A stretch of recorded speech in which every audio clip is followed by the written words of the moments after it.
Can you make me a promise? Like, man to man? Can you tell me that she's alive? You're gonna play the same word games that you played with me the other day. It's not word games. Why is it you have so much trouble talking about Harmony? Guys, I got nothing else to say. So where is Adam Montgomery? The man convicted of murdering his daughter Harmony is back in our spotlight this morning because his whereabouts are apparently a mystery. A judge dismissed a wrongful death lawsuit filed against Adam Montgomery by Harmony's mother, Crystal Sorey. Now, this was allegedly because authorities can't find him to serve him. However, Crystal Sorey's attorney says they did serve him. He said, quote, Adam Montgomery was timely served with the lawsuit, and an affidavit of service was filed with the Superior Court on September 15th, 2025. Therefore, we believe this is a court error, and we'll be looking into it first thing on Tuesday. That's today. All right, now we know convicted killer, I call him Coward Montgomery. Coward Montgomery was transferred out of New Hampshire immediately after his sentencing took place, and he was allegedly moved to Virginia. But a search of prisons, and we've done it at Court TV in Virginia, it turns up empty for us. So we're wondering, where is he and why is his location being kept secret? Let's talk about that. In the studio with me, I have criminal defense attorney and civil rights attorney Mark Bagno. And joining us remotely for the first time, retired assistant sheriff in Charleston County, South Carolina, Mitch Lucas, who also ran the largest jail in South Carolina. So Mitch, welcome to the show. I'll start with you here, please. What do you think in terms of his whereabouts being kept secret? I'd love for you to weigh in on this, if there's any reason that may be actually occurring. Well, the only thing I can think of is if he was recently taken to the Virginia Department of Correction, they have him in some receiving evaluation center, and it's not showing up on their website. I don't know of any other reason why he would not. It would not be clear where he's at. And with serving an inmate with process, Mitch, how simple or how complicated is that? Explain it for our viewers, please. It's a little complicated. The jail would have to produce the inmate because obviously the process servers couldn't simply walk into the jail and find the inmate. So it's a little cumbersome, but it's not. It happens on a regular basis because inmates have to participate in their own defense and in any type of court proceedings. So it's not that hard. Sure, appreciate it. Mark Bagno, legally, this is a head scratcher, isn't it? Would love for you to weigh in on why you think this got kicked if this attorney if he's correct that Adam was served. Well, if he's correct, then it is a clerical error, because I see that in his statement he says that Adam was served and the return of service was filed. So if everything was done right, if he was served, if the return of service was filed, then something clerical happened. Either maybe he filed it under the wrong case number and it went into the wrong file. I mean, I'm speculating here. Maybe the judge's office was looking at the wrong file when they issued their order. But if it really was served and if it really was filed, then they should be clear. Sure, no, appreciate that. In backing up a step, Crystal Sorey got a big judgment, a $2.5 million judgment from the state of New Hampshire already. Why in the world is she suing that animal who's got nothing to take?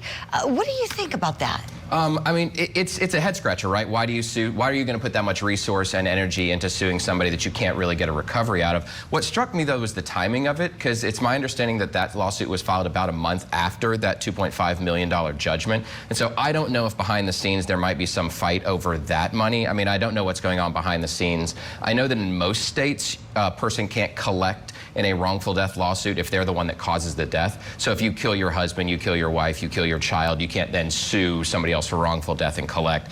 But I don't know the law here, and I don't know if maybe there is some fighting behind the scenes that is driving this lawsuit. That's great insight, Mark. Yeah, you wonder what's going on. I feel like there's something maybe we're just not sure of. There's some motivation here, because what utility would there be? I have a clip. This is from trial, because we know Adam Montgomery also is going to be in court this week. He's trying to appeal his case, and so let's talk about some of the issues that came up. The beating of his wife, Kayla, came up. She testified to that. Let's take a listen. He wanted me to tell him who I was cheating on him with, or if I was working with the cops, and I kept saying that I didn't, and he kept hitting me anyway. He would accuse me of sleeping with the guy downstairs, sleeping with all these different people, that I came out of the window one night. I couldn't take care of the kids. Okay, and so this goes to some of his complaints coming up on appeal, and we're summarizing here. There's more issues laid out in the briefs that were filed, but so he is upset that the court didn't sever the assault charges he had from the murder charges. But remember, Harmony was beaten to death, was the allegation, so let's not forget that. The past abuse information was admitted. Kayla testified to what you just heard. His interaction with police on body camera footage shown to the jury as well. He's upset about these things.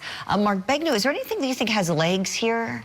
It's hard to say. I do know, so the gist of most of the argument seems to be that there is other evidence that was brought in that wasn't germane to the night in question, the day in question. And so, for example, the severance issue has to do with a July assault incident, which was months before the actual death. And so that's what they're going for. And you do see reversals on that ground sometimes, where you've got evidence that's too far away from the crime itself that's coming in that's unduly influencing the jury. So reversals happen in this universe, though honestly, the behavior here is so similar, and it all is sort of a long course of conduct that I don't love his chances on appeal. Oh, I love that analysis, Mark Begnaud. Mitch Lucas, I want to go back to you here, please. This guy, Adam Montgomery, bad guy, and I started calling him Coward Montgomery when he wasn't showing up for his trial. He wasn't showing up, and his attorneys did a fine job proceeding without him. So many of us are wondering, are we going to see him in court for this appeal?